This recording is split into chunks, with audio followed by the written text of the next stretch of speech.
So good evening all. Sir, you have basics of economics? No idea.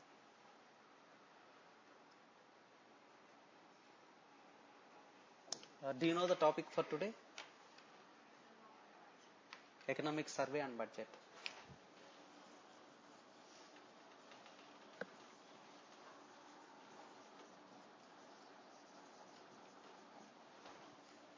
Any kind of relation between these two?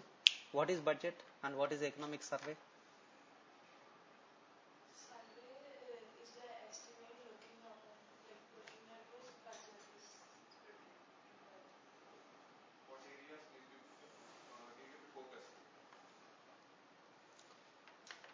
Like any other survey, economic survey is also nothing but it does survey or it just looks into the performance of the economy for the last 1 year. Not only last 1 year, wherever time required, it will also look into last 10 years, last 20 years, last 30 years and so on. And based on the performance of various sectors, as surveyed by the economic survey, you will have budget allocations. Which areas to be more focused, which areas to be less focused. What is budget? Here you will have some of the places where taxes are collected, some of the places where expenditure is made. So which are all the areas you have potential for more taxation? Which are all the places like health sector or education, where should we concentrate more? So those will be done by economic survey. That is, these background analysis will be done by economic survey based on which budget allocations are made. This is the logic. That's why economic survey is introduced just before your budget has been announced. Clear? Second, when do we generally have budget announcements and economic survey release? So last week of February, not March.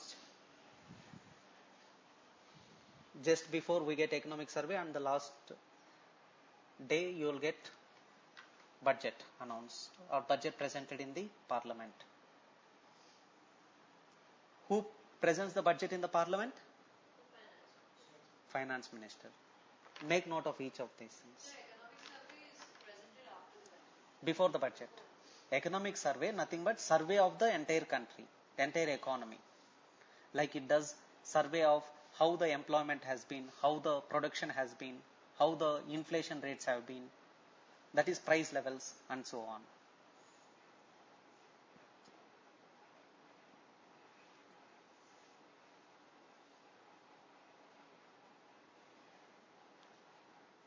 And from when on government can actually use these budget allocations?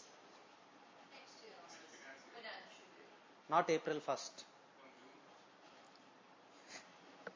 How did you get June 1st?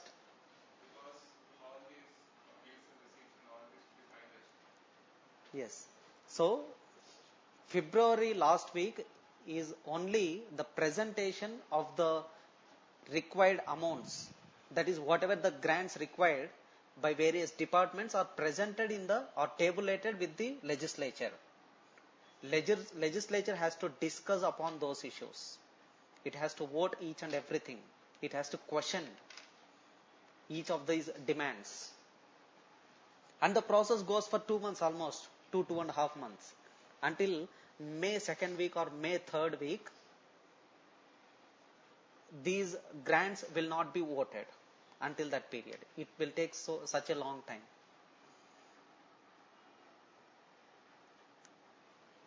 But we know that the budget allocations get expired on March 31st. The previous year budget allocations gets expired on March 31st. And how do the government has to run its or manage its expenditure if it is not authorized to take new budget allocations for the April or May mid or May end for these 2 months until your budget is passed? You have something known as interim budget which will be passed by the government.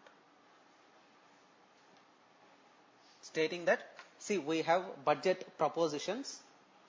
It might take some time. We have all the budget propositions. By the time it get passed, we cannot sit idle. We cannot stall our government programs. So you used to have two different grants done by the parliament.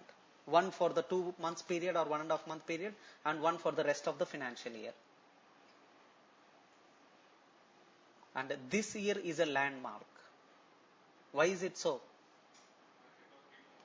Budget and economic survey has been preponed. There is no word preponed, advanced. From February to January. Which means by April 1st, your budget allocations will be ready. Government will be authorized to use it. It need not ask for interim grants and then go for the budget allocations. The entire budget or financial year is not changed to January to December or January or February to next year January. No. It's only the presentation of the budget and the approval of the budget has been advanced to January.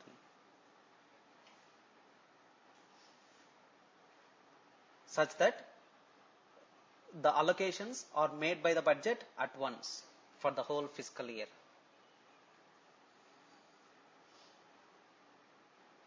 So last year there was similar kind of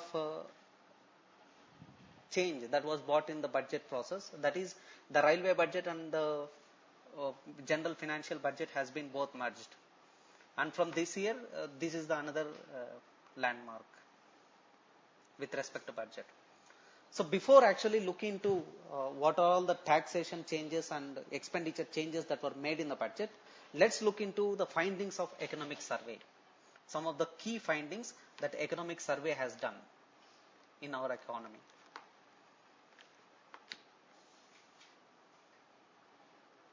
It has done, or say if you look at the, have any one of you looked into the economic survey report?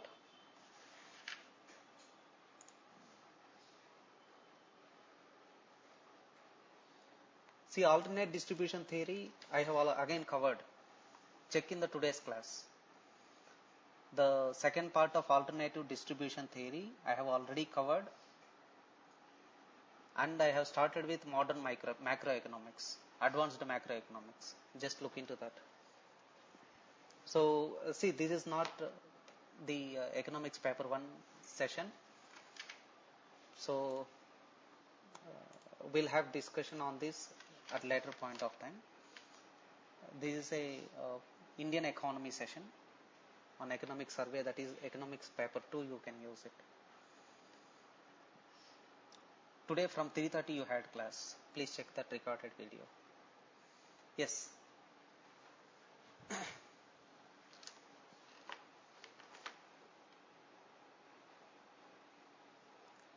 So let's see some of the key findings of the economic survey.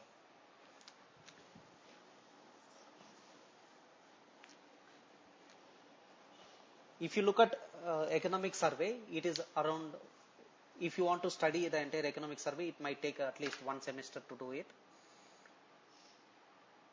But I'll just try to give out the entire gist of the economic survey, that is around 400 pages in 1 or 2 classes.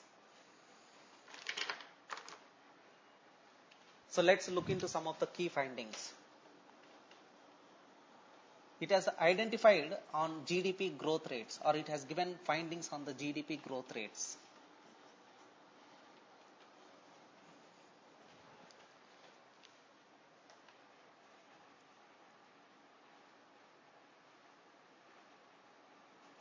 It has claimed the economic survey. Who prepares economic survey?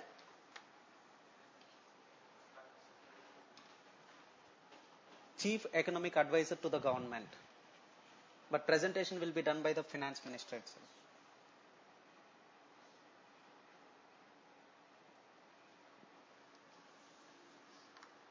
Key findings is on GDP growth rates. It has accepted that last financial year, India has started, the economy has started with a sweet spot in the global market. it has got a very wonderful sweet spot, and that sweet spot is 8% year-on-year growth rate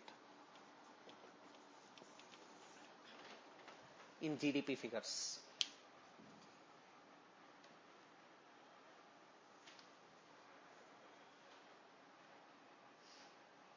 And it also has agreed year-on-year growth rate. Fastest growing economy in the world. The largest and the fast, among the growing economies, the fastest growing. And which is of considerable size.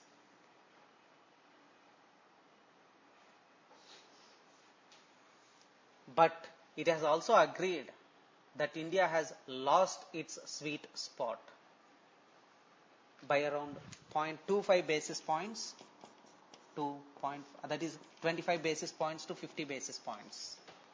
0.25 percentage points or 0.5 percentage. That is, the expected growth rate is around 7.25 to 7.5 as per the official statement. The reason it has identified is because of the demonetization.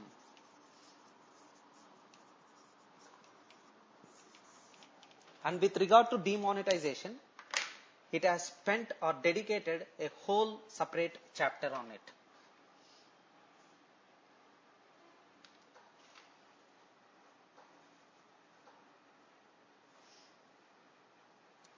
The short-term positive and negative effects and the long-run positive and negative effects of demonetization has been clearly discussed, but only from the official standpoint. For example, if you take the opposition standpoint, say Manmohan Singh or say Chidambaram standpoint or other critics, they say it's not 0.25 or 0.5% that growth has slowed down. It has reduced by 1.2, 1.5 percentage points. That's their expected slowdown. But what is true? Only God knows. Because these are all just estimated random figures. Everyone can come up with some 10 to 15 arguments and can say this will be the growth rate. This will be the slowdown in the growth. Accuracy cannot be expected in these macroeconomic indicators. So same is the case with other cases. Let's say the economic survey report is also very much confident that in the next 6 months to 1 year, the economy will once again get its spot of 8% growth rate, year-on-year growth rate. And the target is that for the next 10 years, India has to maintain 8 to 10% growth rate. India has to maintain 8 to 10% growth rate. In order, this is the target. It wanted to continue to maintain 8 to 10% growth rate for the next 10 years.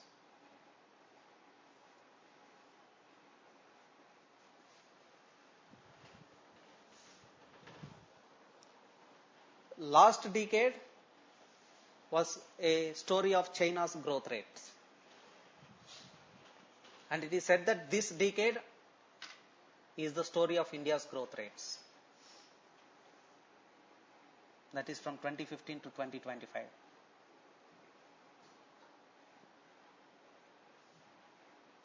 And how to sustain these growth rates. On one side, Chinese growth rate has been declining from 9% to somewhere around 5.5 or 6%.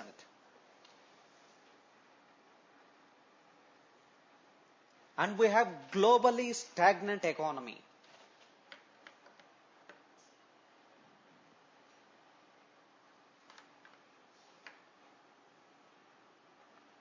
If you look at Chinese growth rate, that is from 2001 to 2003, 5, 7, 8, 10 and so on, the whole decade, China had a wonderful growth rate, but it has also been supplemented or complemented by the globally well-established markets until 2007 and 8. Global markets are very much optimistic. They have been in the blooming phase during that time until 2008 crisis.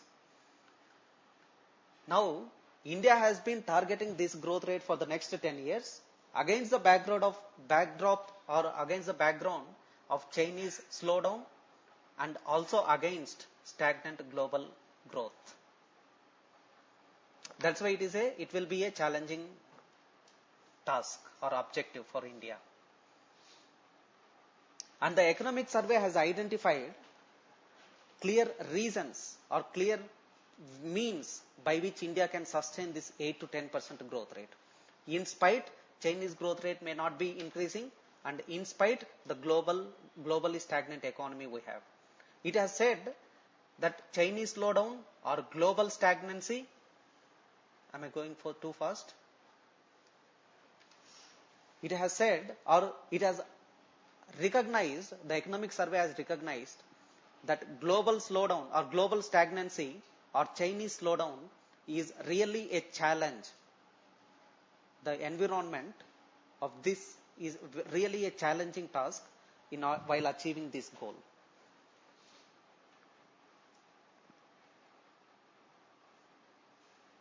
But it is very confident that it will achieve this target.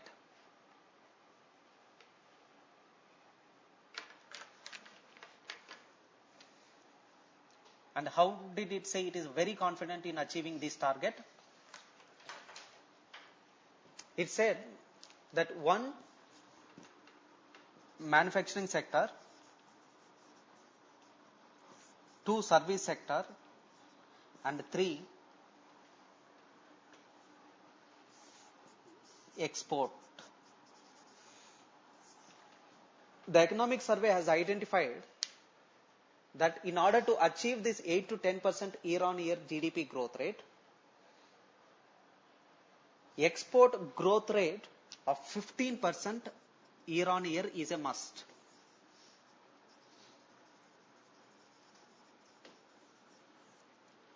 Export growth rate must and should grow at 15% year-on-year in order to sustain this 8 to 10% growth rates.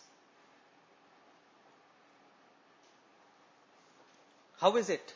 How do exports boost or say drive up the GDP growth rates? Because more and more exports, more and more production, more and more economic activity, which is nothing but GDP growth.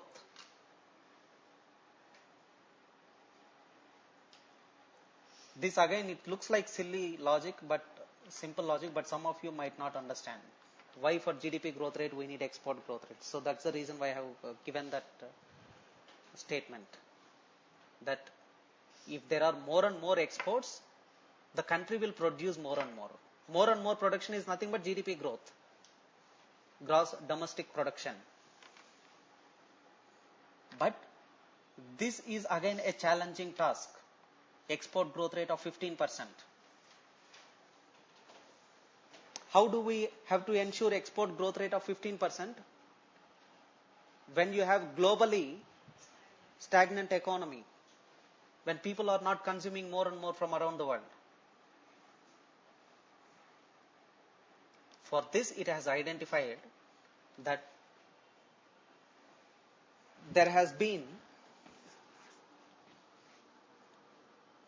it is very confident that service sector will continue to export, and more importantly, the main basis on which it is resting upon is the manufacturing sector growth. But when it comes to manufacturing sector exports, we have already a competitor, which is China. When it comes to service sector, India has its own unique position in the global economy. But how about manufacturing sector? It has China as its competition, and a lot of other countries are also there.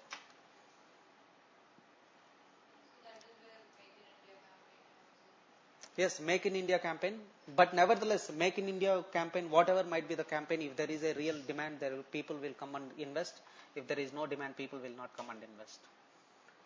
Despite lot of such activity, manufacturing sector is not growing as expected. Industrial slowdown, stagnancy is still continuing. Almost all steel plants are completely in insolvent stage, except some big monopolistic companies like Jindal or one or two companies, except a handful of companies. Rest of all the entire steel sector is under trouble, insolvent, bankruptcy.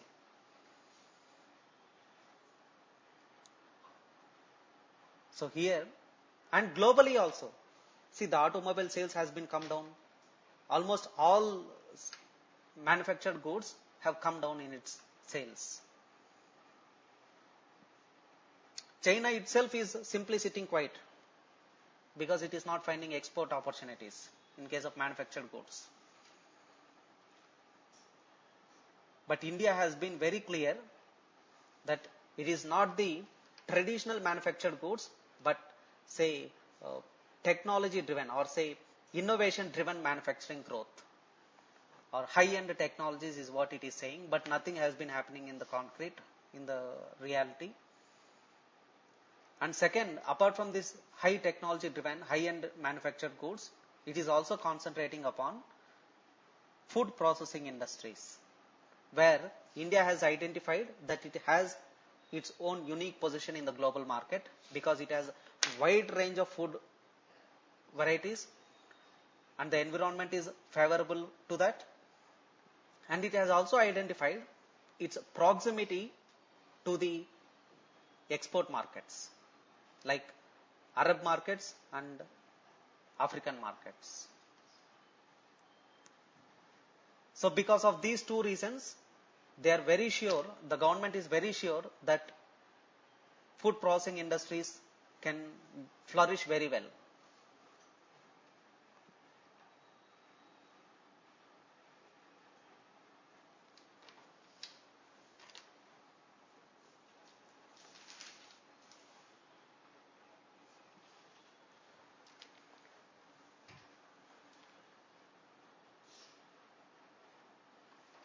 So these are the logics that the government of India is giving to keep good sentiments among Indian market.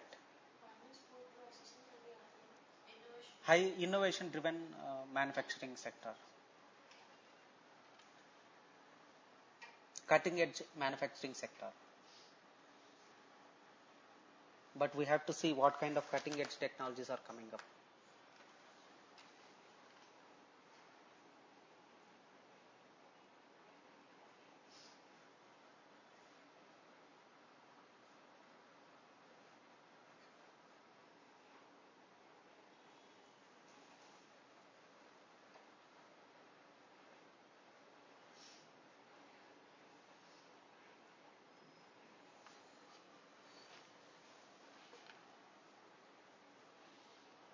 There are also different reasons that were mentioned, and every now and then India has, in the economic survey, has completely making comparisons with China in almost each and every activity, in almost each and every survey that it is making.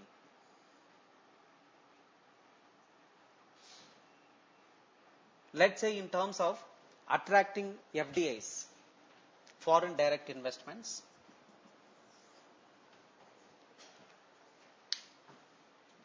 see, this or bringing trust among the investors that the GDP grows by 8 to 10% is one important task.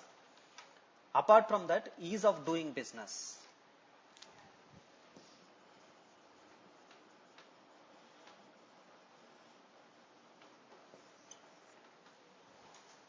If you look at Indian FDIs and compare it with China's FDIs, that is foreign direct investments into China, which country has highest?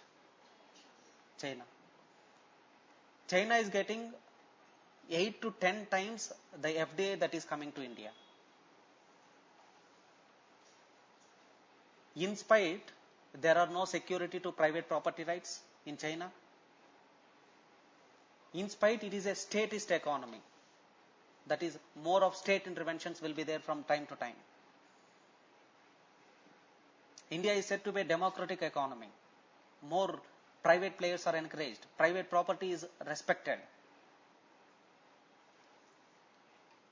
So in spite of these reasons, foreign investors are showing less interest in showing up in investing in India. Reasons are high bureaucratic heavy hand.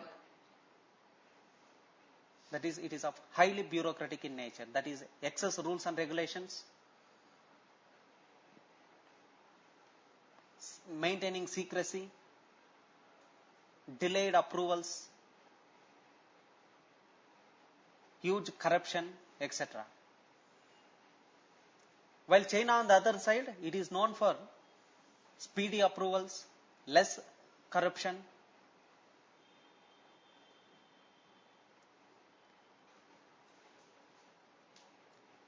So in this means, China is advantageous compared to India. But our economic survey has come up with a different opinion, has come up with a different arguments to say that ease of doing business is more in India than that of China. It is assumed by the foreign investors that India is a very difficult, or India has difficult conditions in doing business, while in case of China it is easy to do business. That has been a predominant notion, but economic survey has come up with a different notion, exactly opposite notion. That is, India has a very high ease of doing business.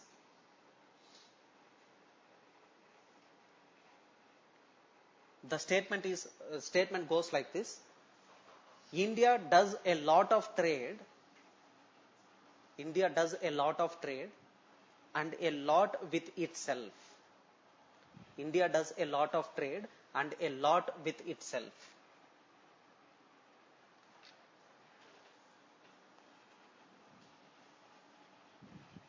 You don't frequently come across these factors that are projected in the economic survey. For proving this, it has come up with this ratio, trade to GDP ratio.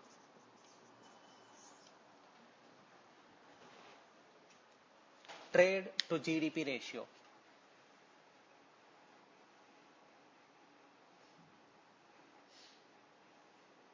Anything that you can figure out from this? How this trade to GDP ratio gives you information about ease of doing business? What is GDP? Production within the domestic country. Trade, what you exchange. And if this ratio is high, means a lot of trade is happening.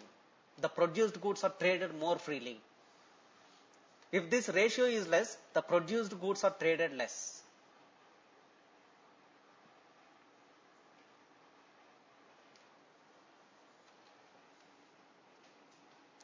And when it comes to this trade to GDP ratio, it has already overtook China. In 2011 or 2012, in terms of trade to GDP ratio, India has already overtaken. The graphical representation is also there in that economic survey document.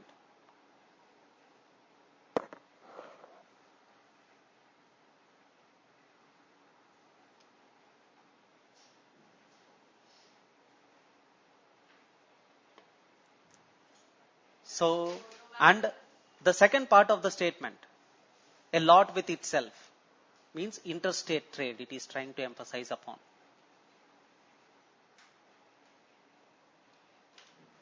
Interstate trade.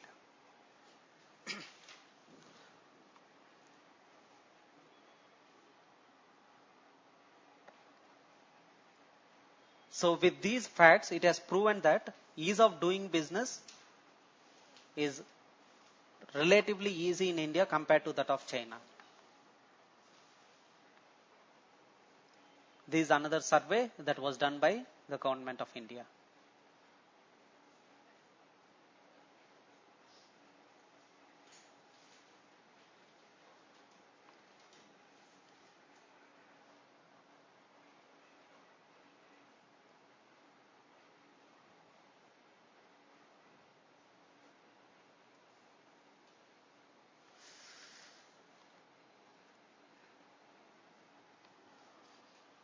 This is with respect to GDP targets. And in this regard, along with the export growth rate of year-on-year growth rate of 15%, it is also expecting the manufacturing sector growth rate to grow at 12%, 12 to 15%.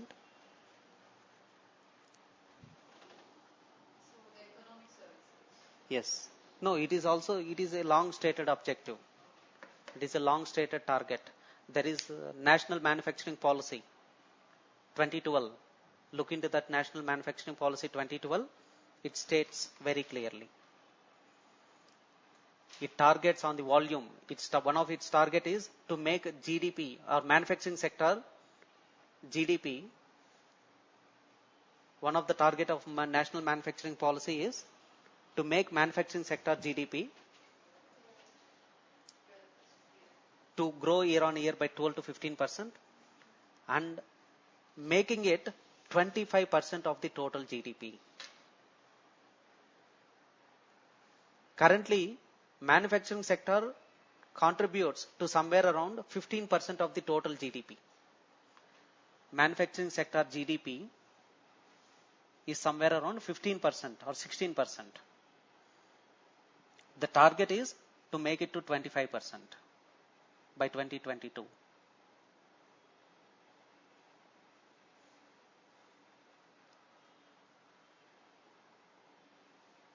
See, do you think these figures are meaningless to remember by heart or mug up? No. So it's very simple figures, very obvious.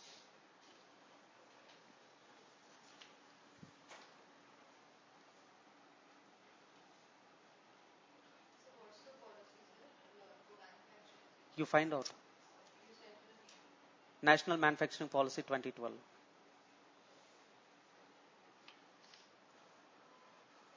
These are very old policies which will be continue to be in use in the next 7 or 8 years more. Don't miss it. If I ask you to find in and out of it.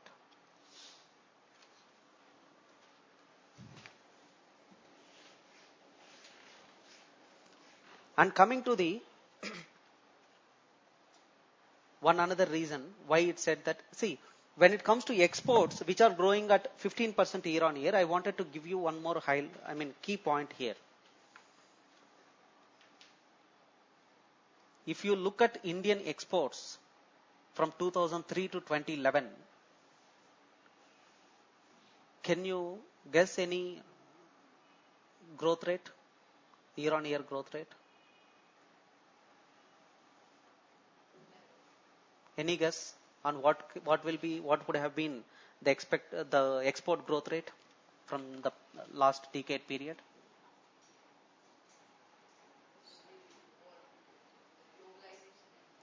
More, what more? How much more?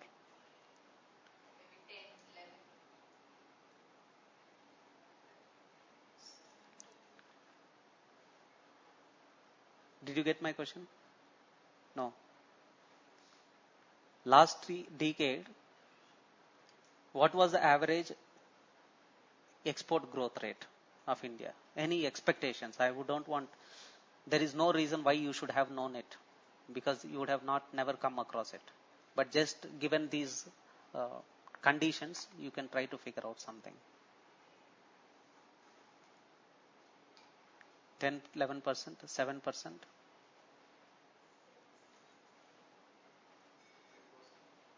It's 25%.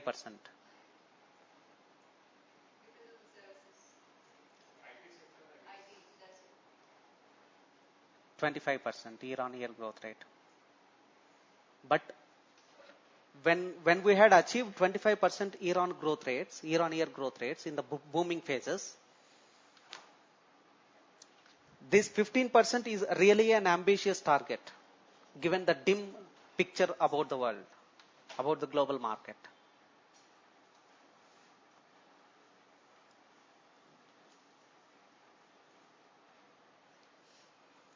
And most importantly,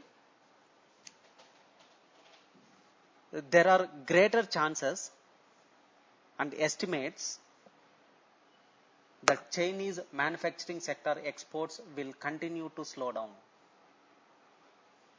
Chinese manufacturing sector exports will continue to drop. Reasons identified by the economic survey. It is not just economic survey identification. Long before, for years together, for the last 7-8 years, many reports have been found. The very obvious reason is because the protectionist tendencies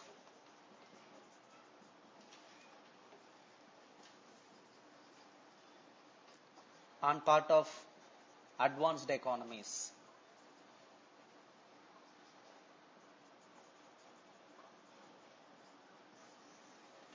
Protectionist tendencies on part of advanced economies. In the sense, let's say what US companies and European companies are doing. They're coming, setting up industries in China, manufacturing and exporting it back to US or Europe. Nothing but outsourcing. In the process of outsourcing, lot of unemployment exists in Western economies. Their GDP slows down because nothing is produced in their country. They are produced in outside the country. Similarly, income levels and all issues, income inequalities also starts to build up because of these outsourcing strategies. If they outsource manufacturing sector, unskilled laborers, workers will lose employment. If they outsource software projects, skilled labor will get unemployed. The first one is the case because of China. Second one is the case because of India.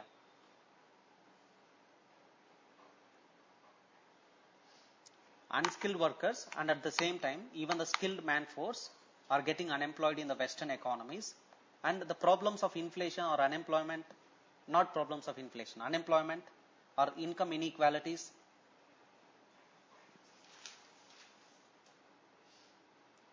puts pressure on the political parties and the government to imbibe these kind of protectionist tendencies.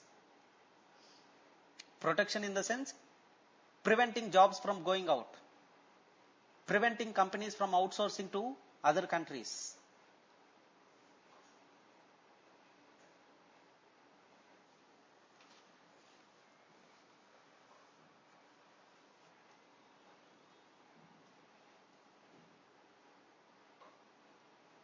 Even for this, see, if Chinese economy slows down, Chinese manufacturing exports slows down,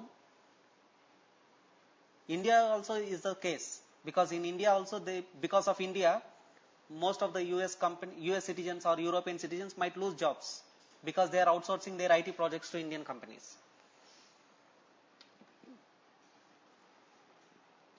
But economic survey has said that in case of China, the people who lose employment, people who suffer will be the unskilled laborers.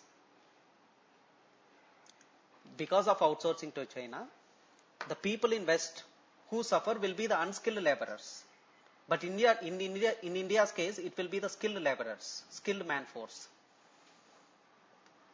The argument is that since these are skilled laborers, they can look into the advanced, much high-end jobs, much better jobs in the same IT sector or say in R&D fields and so on. But in case of unskilled laborers, the chances of employability is less.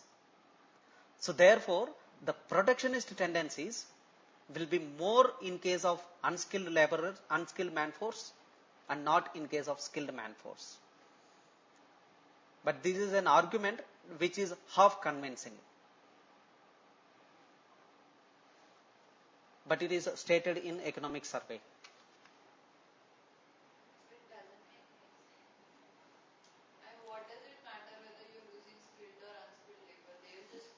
It is based upon employabilities. It is what it said. So the rigidity, say if you have unskilled laborers, the acquisition of new skills will be more rigid. In case of skilled labor, the acquisition of new skills will be less or will be more flexible. That's the argument that was given.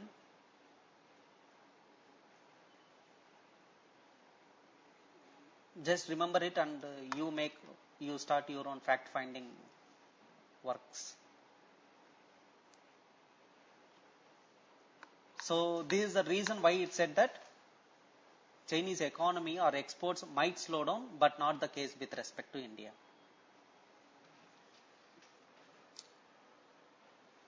So clear?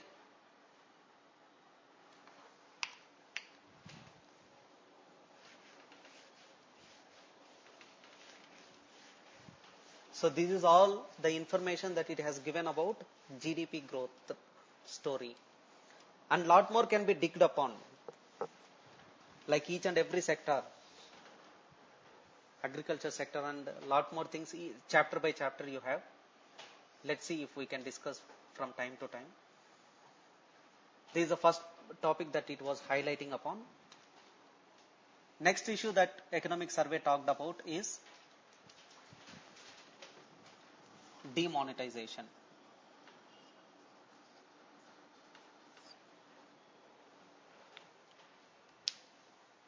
It has talked about the costs and the benefits of demonetization.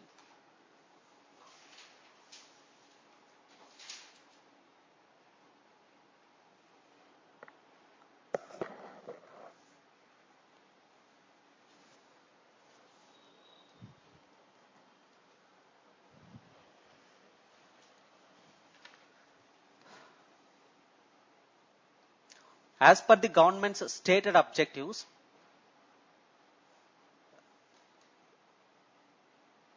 it's a fourfold objective of demonetization. One, about eliminating or preventing corruption. Two, counterfeiting. Counterfeiting in the sense?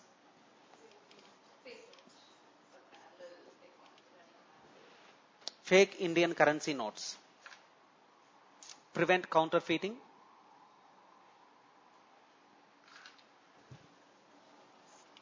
What else are the stated objectives? Black money.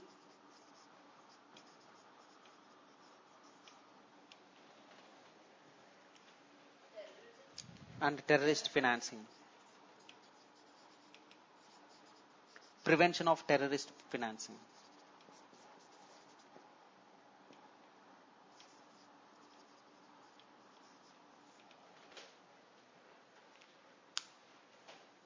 These are the fourfold objectives that were stated as per demonetization or as per the economic survey.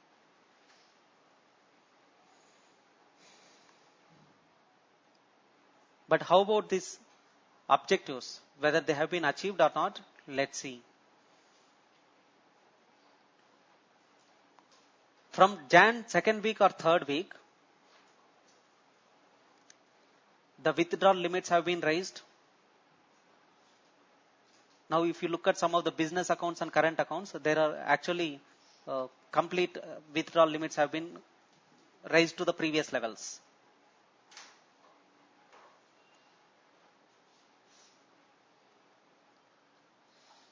Based on the type of business, you can have any amount of withdrawal. And currency, cash is flowing as usual in the economy, more or less. And it will again come back in 1 month or 2 months.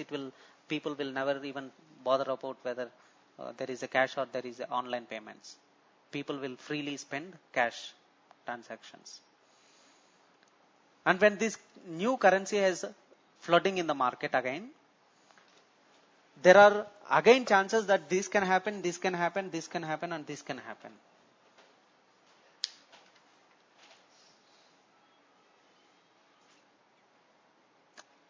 Very recently in the budget session and these places, they have announced that more than 3 lakh transactions will be banned. Cash transactions should not happen about 3 lakhs. But doesn't matter, illegal transactions will not say you whether they are doing about 3 lakhs or less than 3 lakhs. But if it is found that then the person who took the money is answerable, not the one who paid. No, they will say that I have withdrawn and kept myself. And let me, if at all I have made any transactions, you can ban me. You can take action against me. But it's not there. I mean, I don't think the limits have been gone back, 100. Not for the general accounts, but most of the business accounts, it has almost reached the previous limits. The very stated objectives has once again got defeated. But when government in advance know that when it raises these withdrawal limits, once again these things will definitely happen. These very same objectives gets defeated. Then why do the government has raised these withdrawal limits? Because it is very clear that if it doesn't raise these withdrawal limits, the 60% of the technology dividend society, technologically challenged society, are not converting to the higher levels of transactions or to the payment gateways and mobile banking. As expected, it has been identified that the economy will get into severe recession if suppose these withdrawal limits are not increased.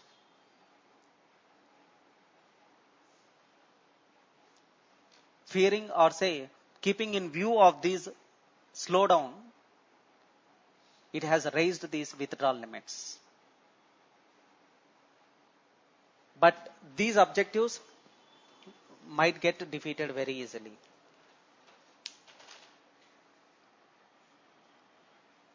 And yet another objective that is stated by demonetization is currency to GDP ratio. And this ratio in the developed countries, that is the amount of cash transactions to that of the total production. Amount of cash transactions to that of the total production. In developed countries, somewhere around 7%. In India, currently it is at 9%.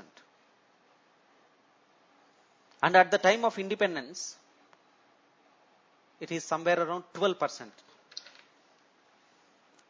And by 1970, it got down to somewhere around 9%, 8.5 to 9%.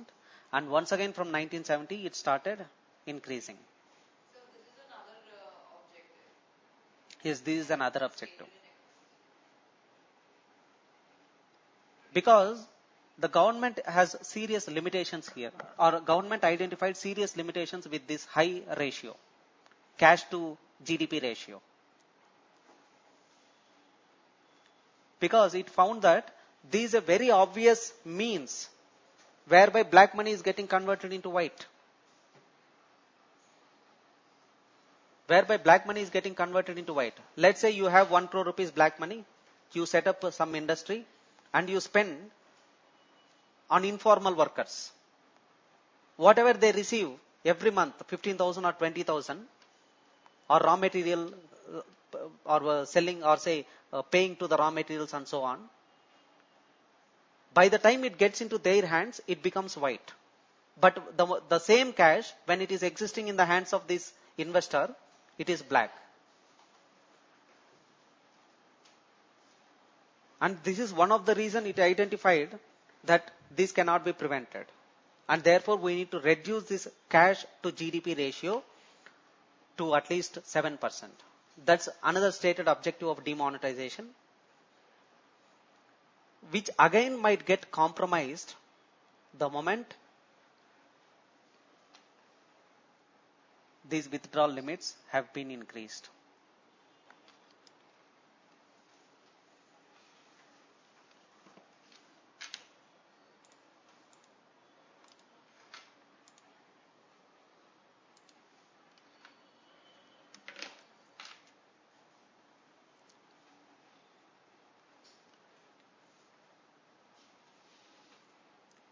Clear with this?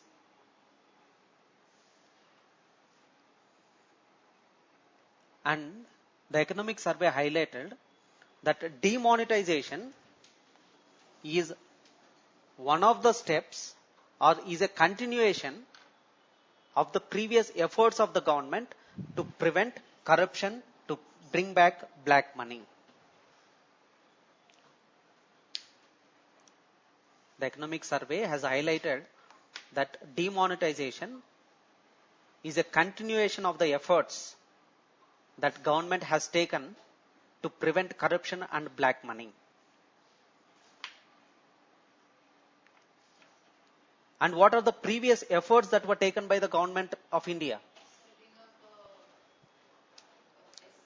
a Special Investigation Committee or Special Investigation Team, SIT, to look into the issues of black money. and drawing up deals with those tax havens. Similarly, tax information agreements, agreement with Switzerland, tax information agreement with Switzerland, and double tax avoidance agreements. See, you might missed something. Please make note of them. Setting up of special investigation team on black money.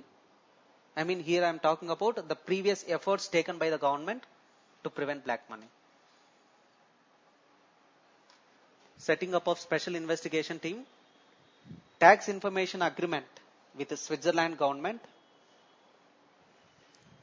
Similarly, information agreement.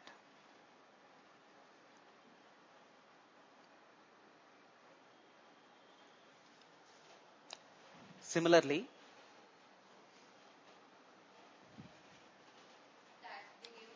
double tax avoidance agreement and double tax avoidance agreement and tax information double tax avoidance agreements. They are known as DTAAs. And tax information exchange agreements, TIEA. Tax information exchange agreements, TIEA, with around 40-50 countries.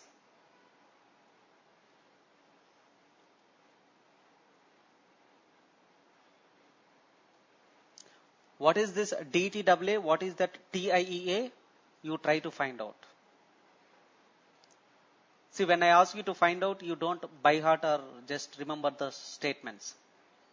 You just need to understand in real world how it works. Take simple examples and try to find how it works. It's just a normal day-to-day business. What is that?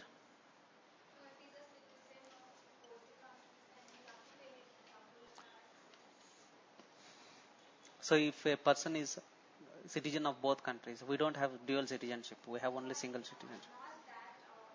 If suppose a company has its subsidiary in India, let's say US company has its subsidiary in India, the profits it get, sometimes it is required to pay tax in India, sometimes it is also required to pay in US.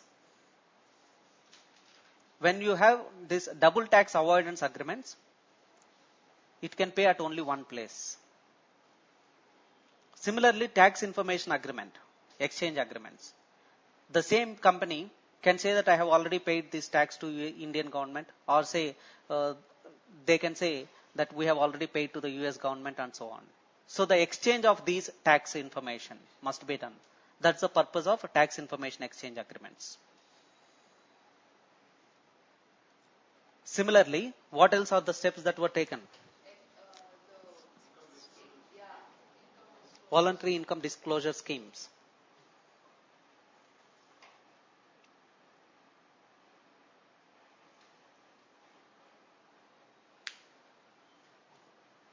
Similarly, Prevention of Black Money Act 2015. Prevention of Black Money Act 2015.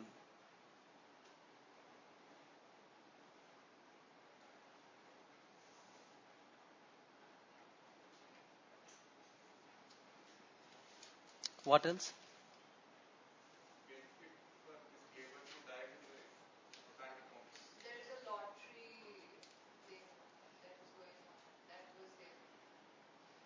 For people who are converting to, who are doing online transactions. Encouraging people to, stop using cash and go to online. It has said that GST is also one of the important step towards this purpose, towards preventing black money.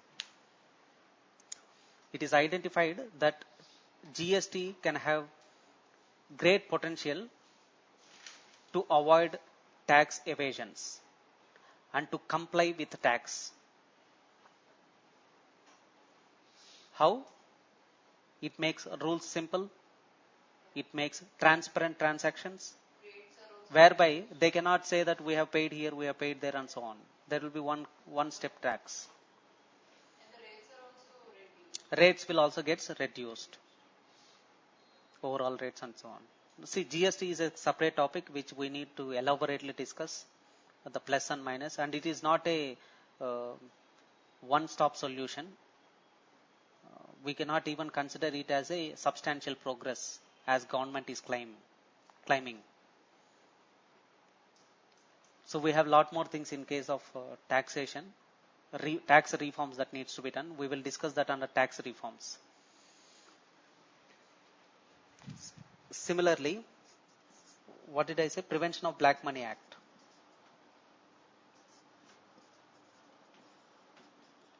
And Binamis Transaction Act.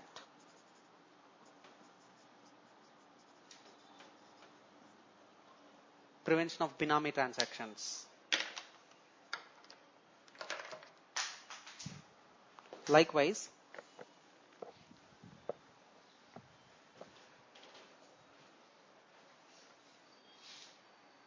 you have something known as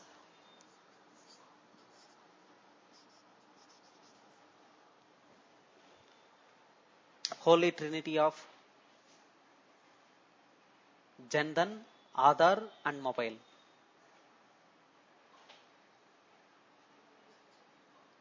Jan Dhan, J for Jan Dhan, A for Aadhaar, M for mobile.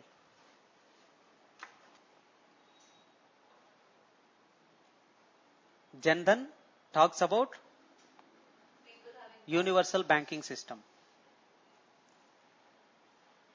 while Aadhaar, unique identification for every individual, and mobile,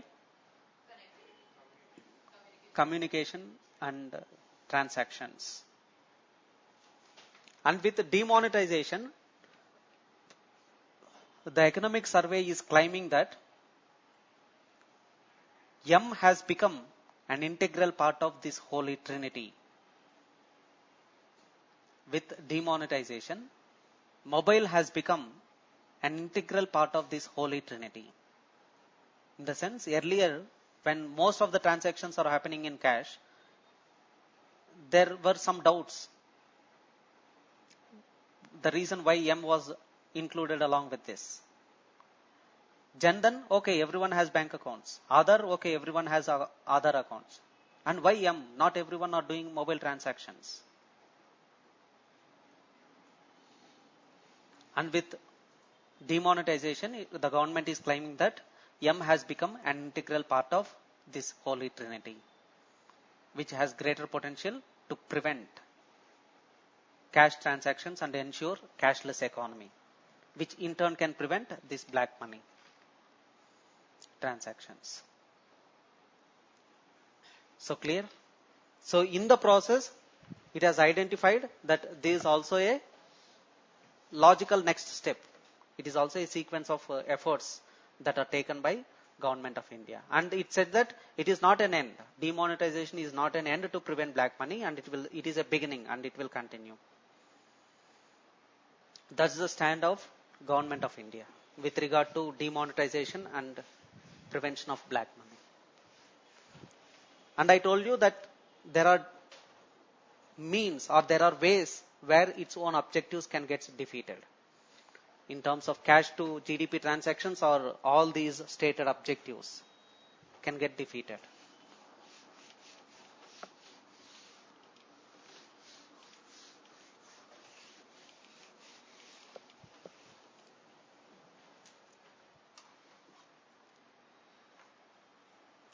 Next, it has identified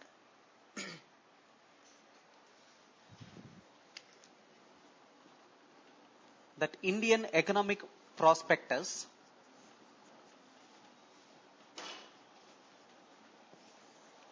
will also get a boost, major boost from its demographic dividend.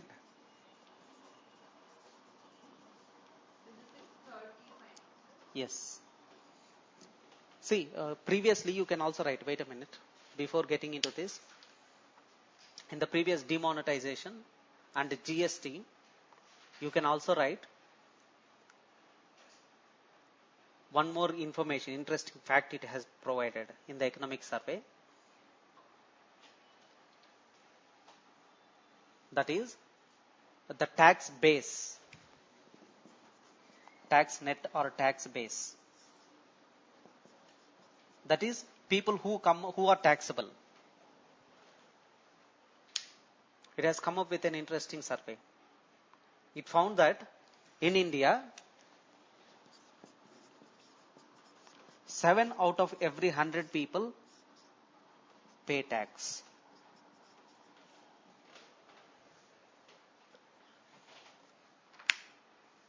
It has identified that just 7 out of every 100 people pay tax. And it is on a very worst phase. If you order rank among the countries, India is somewhere in the last 5 or last 6 in terms of tax base. The citizens who pay tax. In other words, 7 people's tax income is used to benefit or to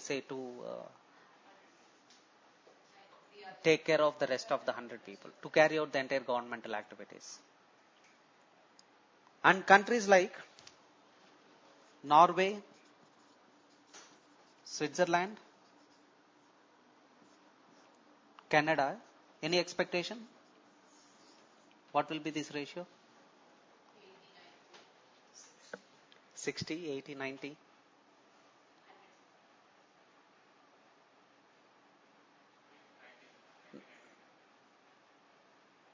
In case of Norway and Sweden, it is 100. Canada, it is also somewhere around 95.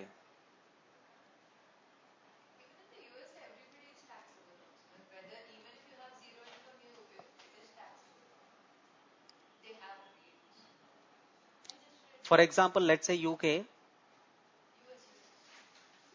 same, more or less, it will be the same.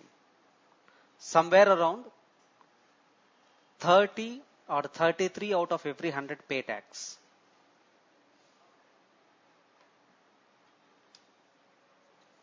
See, Norway and Sweden, they are like socialist countries. Government takes care of everything. But in our cases, it is not possible. There it is hardly like our one of the district, so therefore it can very effectively manage. In spite it is a socialist economy. Otherwise they would have failed.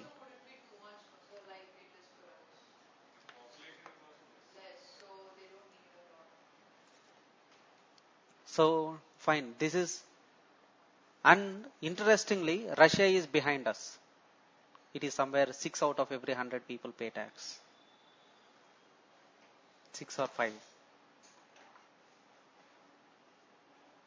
So with GST, it is very sure that this is going to increase. With GST and cashless economy, it is assumed that this ratio, taxpayers to the total workers, will increase substantially.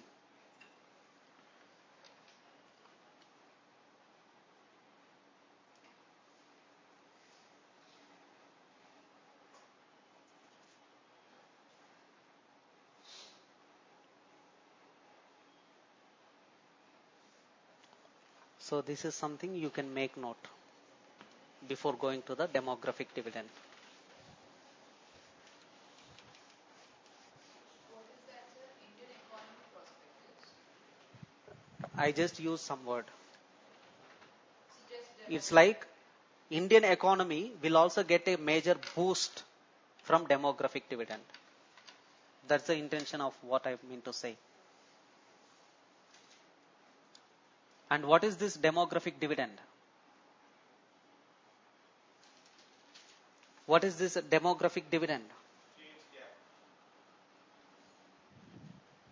It's very simple and very basic question. It talks about the unique advantage that they have with demography, population. In other words, when do we have unique advantage? When we have a working population.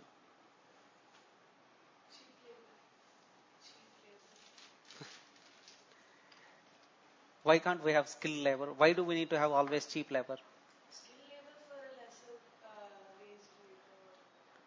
also that See, monetary variables you don't need to consider at all. Cheap labor or costly labor, these are all relative.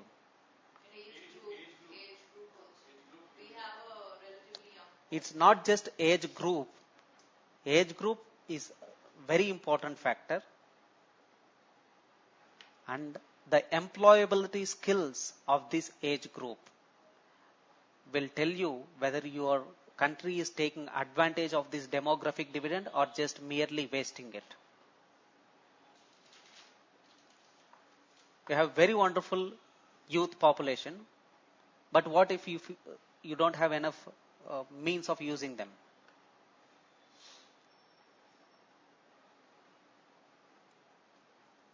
So, the economic survey has used a ratio to tell whether a country is using or whether the country is benefiting out of demographic dividend or not benefiting out of it. And that ratio is working population to that of non-working population. Working population to that of non-working population. So if this ratio is high, what does it mean? It is good for the. I mean, we are optimally using the demographic. We are very well using the advantage, unique advantage of population that we had, that we are having. Which country has highest or very good demographic dividend? India. China has one child policy, right? Yes, right now. Now it is encouraging more and more. If they have second child, it is giving some incentives also. In case of Japan, even if you are interested to have one child, they will give you incentives. Once upon a time, they are the ones who done population control policies. In India also, in 1970s, late 1970s, our people, our government, mad government have done it, forced sterilization. But unfortunately, it did not continue. That is number of people to number of working people. Number working population to that of non-working population. Working population to that of non-working population. So the highest at present is with China.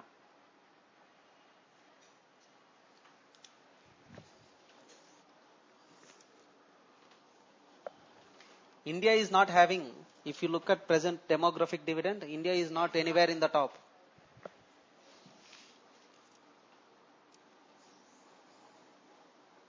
Let's say, for example, you have China somewhere here. Let's say you have Korea, and let's say you have Brazil,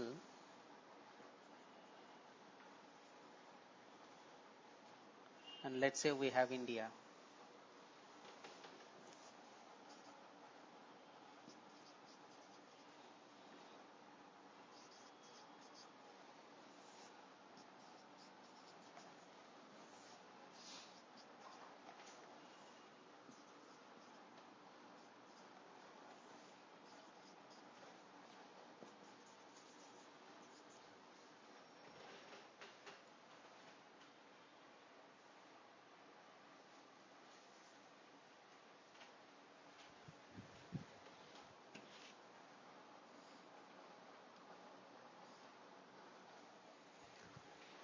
So India is nowhere, or say there are a lot more other countries which are ahead of India in case of demographic dividend.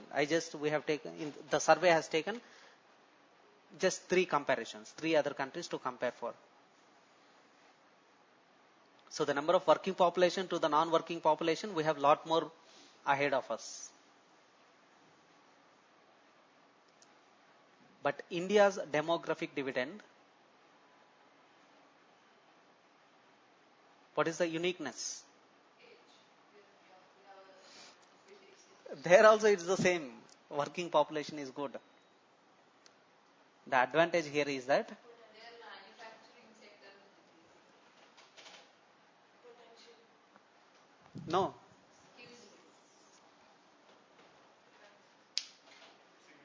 it's increasing and will continue to increase. India's demographic dividend will continue to stay for longer time, while other countries it has already started downfall. Its population is getting aged. The non-working population has been increasing and working population has been decreasing on a declining path in case of China or Brazil or Korea or any country. And forgotten were the cases of developed countries. In developed countries, they are already aging population. Japan, already aging population. So in the next 15-20 years, you'll have India having the largest working population or highest working population to that of the non-working population ratio.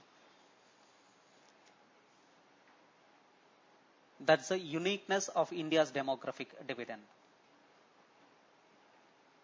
The working population to that of non-working population will continue to rise in case of India.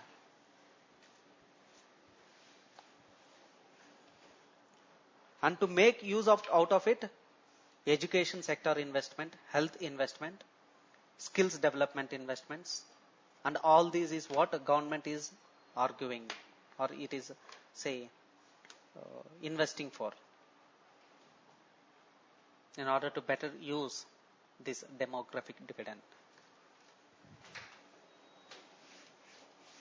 Can I erase this?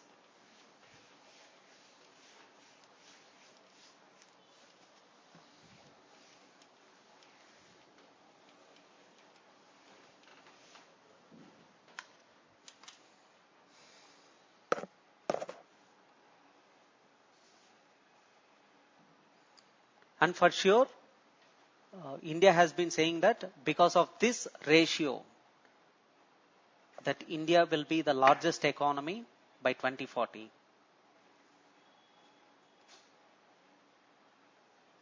While other countries, the productivity is going to fall. The production levels might fall. But in India's case, it can become the largest economy. By the next 10 years, or even 8 years, China will become the largest economy, surpassing the US. But it might take another 15-20 years for India to surpass China.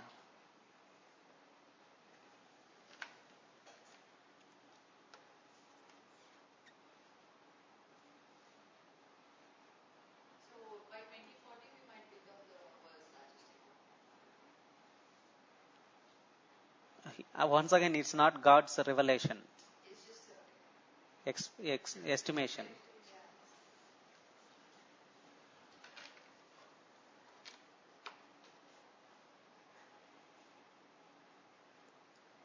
And the next topic that was discussed in economic survey is on the long-standing economic reforms that needs to be carried out.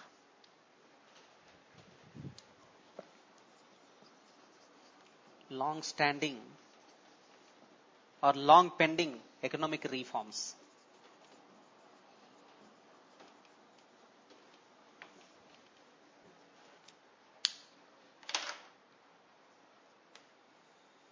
Long pending economic reforms. And government has openly stated or accepted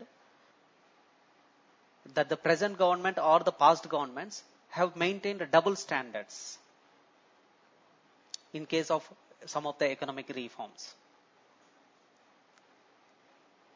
And it has identified three major places where the government has maintained double standards for a very long period of time. And all these three are very interesting, and all these three have very great, or say it has greater impact on the whole economy.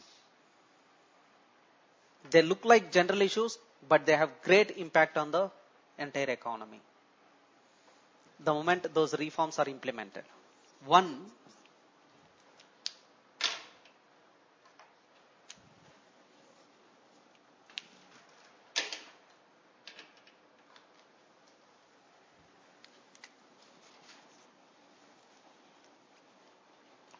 protection of private property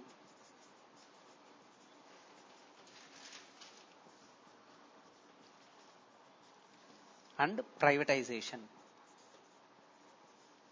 They identify three areas, sir. Yes.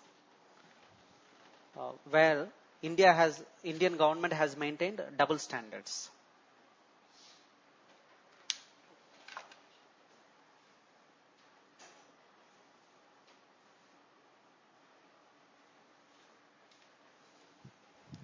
Protection of private property and privatization is one. Similarly, government's stability or strengthening of government's role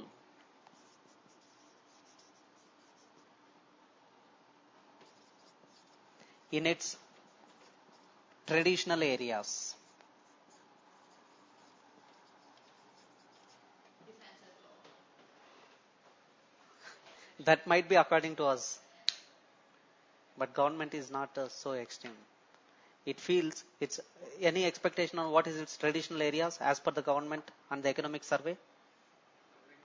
Welfare activities. Yes, that's a reasonable guess. Mindset of the government.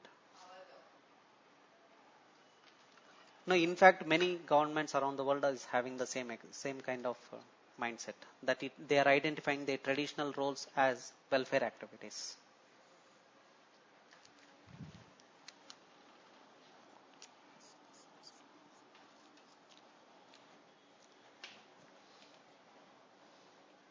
And what else are the long-standing economic reforms?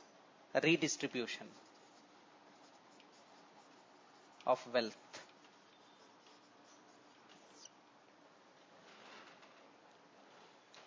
This is the most unfair thing that is ever done. Let's see what's the government stand in all these three regards. First one, protection of private property and privatization. Taking the first part of the first one, which is protection of private property rights. Unlike China or Russia or other socialist or communist economies,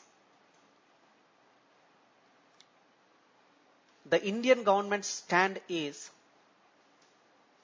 absolute protection of private property rights.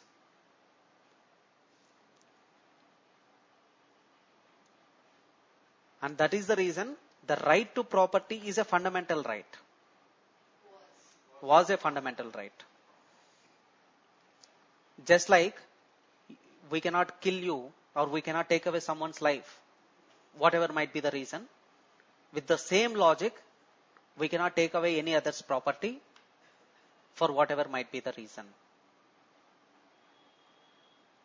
That's why it has been put under fundamental rights of the Indian Constitution.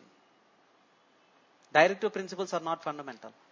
They are. It was removed, no? Yes. It was existing in the fundamental rights. as per the articles 19 and 20, 19 and 21, 19, 20 and 21, and even 31 also mandates it.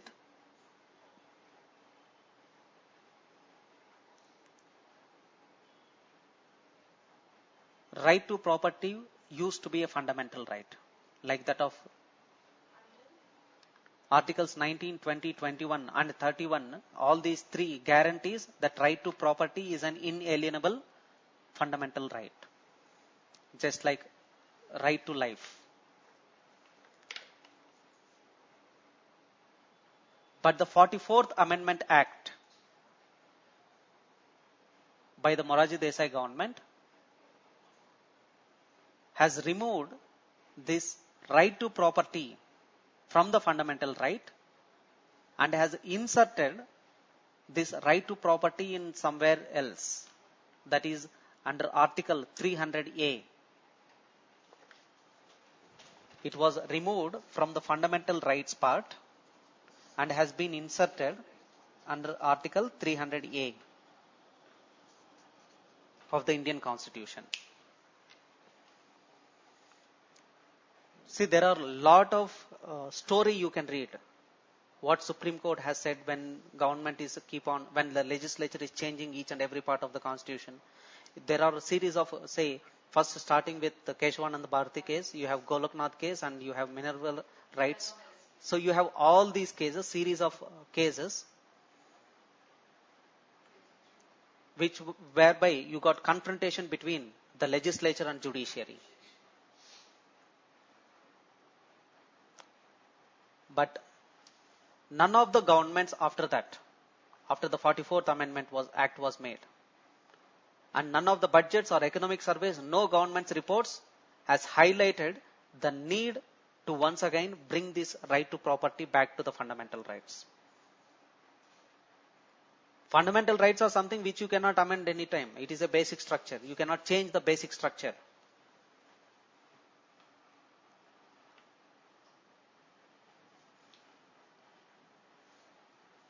But things are very worse in the present Indian case. Let's say, for example, right to education is a fundamental right. Now let's say your government becomes bankrupt, and if government is not able to pay for the education system, it means it is a violation of fundamental right and you can go to Supreme Court or High Court. Which means some things are stupid in case of fundamental rights. Some are useless things which are incorporated as a fundamental right, like right to food or right to education and so on. Right to life is a fundamental right, which means you have every right to live yourself. Does it mean that if your life is in danger, other person, if he doesn't protect you, it is a violation of your right? Let's suppose your life is in danger and someone else is just watching it. He is not protecting your right to life. Can this person go to Supreme Court or High Court saying that my fundamental right to life is violated? No. Fundamental rights mean if someone is interfering in your rights, you can go to the court. It doesn't mean that someone else has the duty to protect your rights. But what about right to food or right to education and these things? It is the government's must and should duty to provide you. Else you can go to High Court or Supreme Court as per Article 32. Which is meaningless, which is senseless. Which means if government is giving some fundamental right, it can take away fundamental right. The same logic. So fundamental rights are those which is by nature, it is not given by anyone and it is not taken away by anyone. It cannot be taken away by anyone.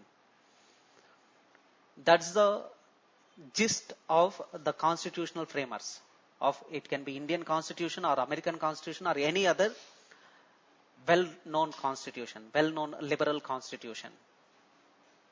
The basic idea is same. It cannot be given by anyone. It cannot be taken away by anyone. But first violation has happened already, whereby it was taken away and has put it as a legal right. Now here, the problem is, if suppose someone's property rights gets endangered, whether it can be by the government or by someone else, you cannot directly get your case resolved. You have to say it, you get delayed justice.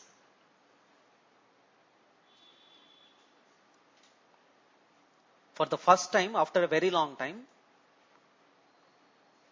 government has said that every government from 1950 till date has identified that private property is an important thing in order to ensure efficiency in the market.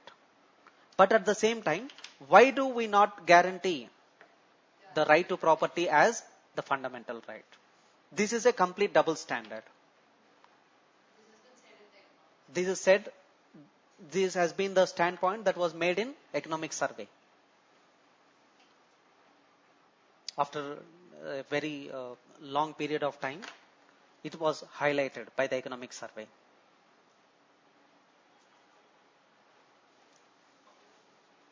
Similarly, other double standard is on privatization. And what is the double standard here on privatization? It is also very well accepted by the previous governments or even the present government. It is very well accepted by all the governments that privatization is the means of ensuring efficiency, is the means of running business into profits.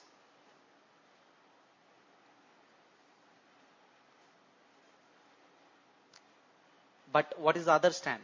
The other stand is that for various reasons, quoting various reasons, putting up or quoting various reasons, the government is still not exiting from the areas where it should have already exited, where private sector can fulfill all the needs. And it has identified those areas as well. While on one side, the government is very sure that privatization is the means of ensuring efficiency, it has also taking the double standard, that is, it is not exiting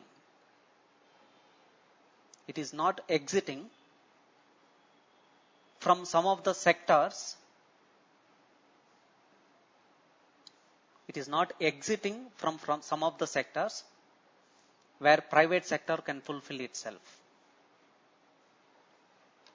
can very well enter, can very well do business and can successfully run those business. In such cases, government, there were government PSUs. They should have exited, but they are not exiting for whatever might be the reasons that are quoted.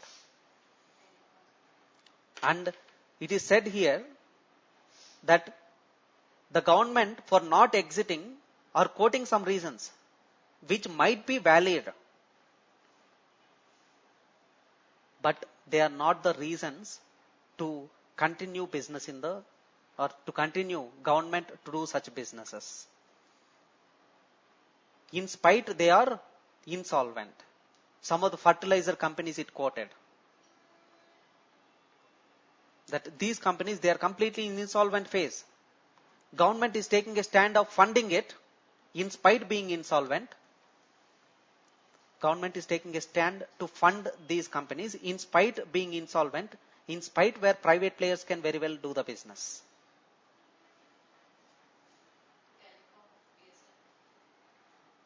Likewise, it has quoted other sectors, civil aviation, where it is proved by the private players that they can run business very successfully at even a lesser prices to the people.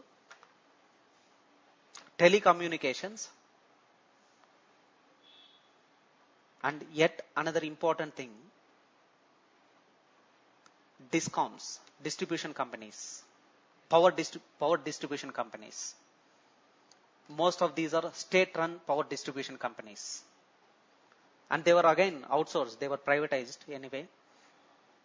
But state governments will keep on intervening in these. They control the prices at which they have to sell to the consumers. Sometimes they give free power.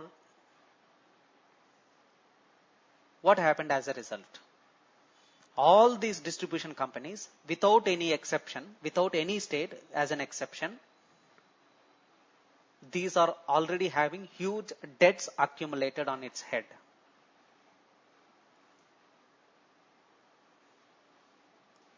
And in this background, what is more important is to study on Uday scheme.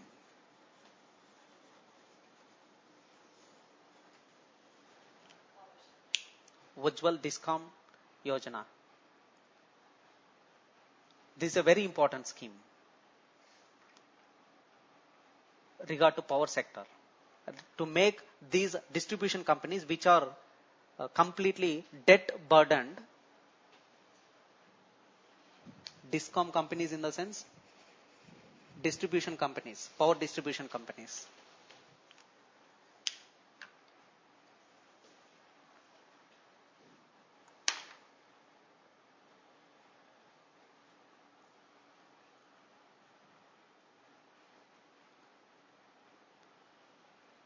So what is this Uday scheme was talking about? It said that every state government must take away 75% of the debt that these distribution companies are facing with. Every state government must take away 75%. I think, see, here the topic is not to discuss on Uday scheme. You try to find out. But I am just giving you some kind of introduction rather than just leaving it as such. Every state government is asked to find more, to buy 75% of this debt that is owned by distribution companies.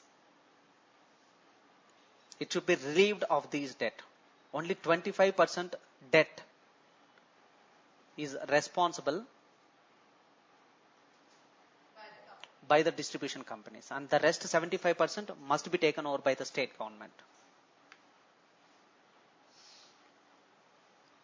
And here as well, it is very well proven that private distribution companies can perform very well, and there is no reason why state should keep intervening in terms of pricing fixations or in terms of, say, managing employment and other things.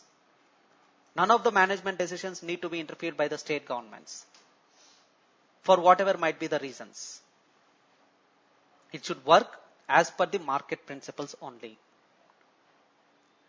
Let's suppose even the wage salaries of the power electricity department people are influenced by the government.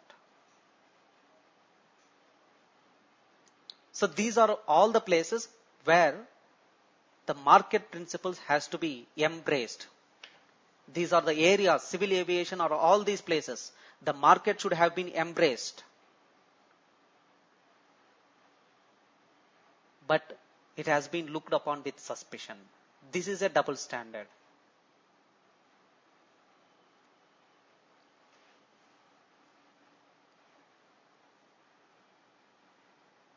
See, because of this Uday scheme, what happened was, see, what do you mean by fiscal deficit? Budget deficit. Taxes you get and expenditure you make. So if expenditure you make is more than taxes you receive, then it is a budget deficit or fiscal deficit. Like central government, you have fiscal deficit. See, one of the important point to be noted in case of fiscal deficit of the central government is that the fiscal deficit in the last 3-4 years, it has been reduced from somewhere around 5.4% to 3.5% of GDP.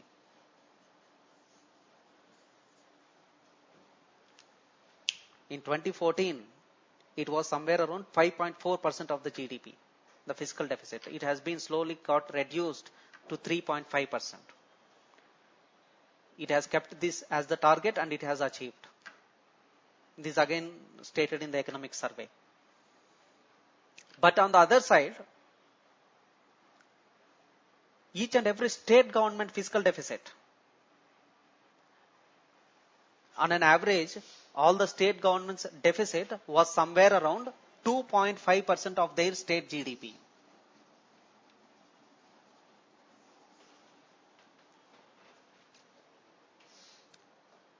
But as and when you got this scheme, this got raised to somewhere around 3.5% of state GDP. For most of the countries, most of the states.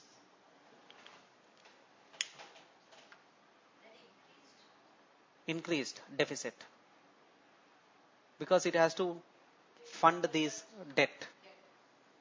It's not the sole reason, but important reason for increase in fiscal deficit of the states. This again was identified in the economic survey. So as we are discussing about this privatization in discom companies, the double standard, I just brought in that fact. If required, you can make note of them.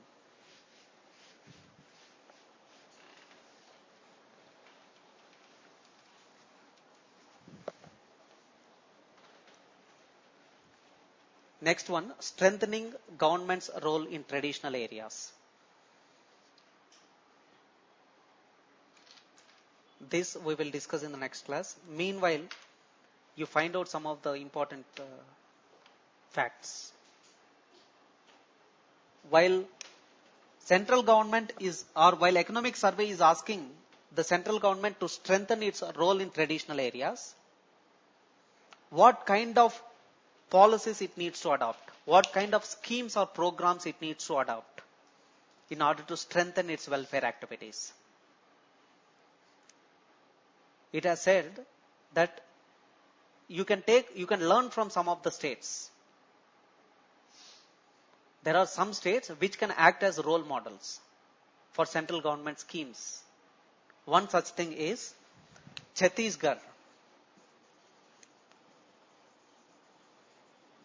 and its reforms in PDS system,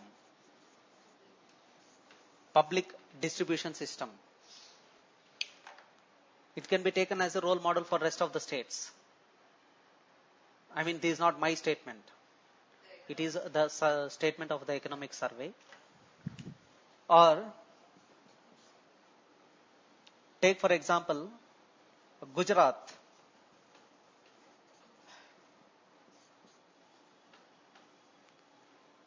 Power distribution reforms or power sector reforms.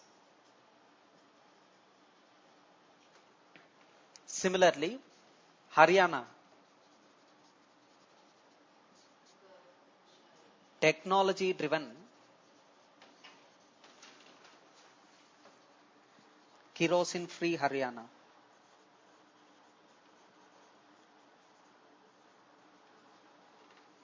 Similarly, social benefits programs in which states?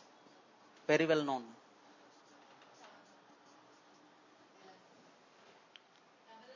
Tamil Nadu.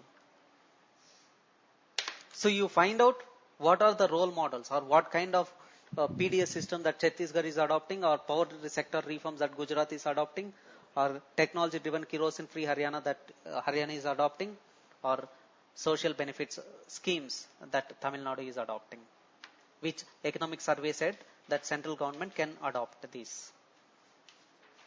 But there are again serious limitations for this, and it has also identified, may it be health sector or may it be other places, there are many places where we don't have even a single role model policy, single model policy from anywhere in the state, any other states. So there we need to find out solution. Here it is giving an option that you can look into these things, whereby we can try something for the central government. Yes. No. Other things where there are no. Yes. So this is with respect to the first part of economic survey. So rest of the things we'll discuss in the next class. Thank you.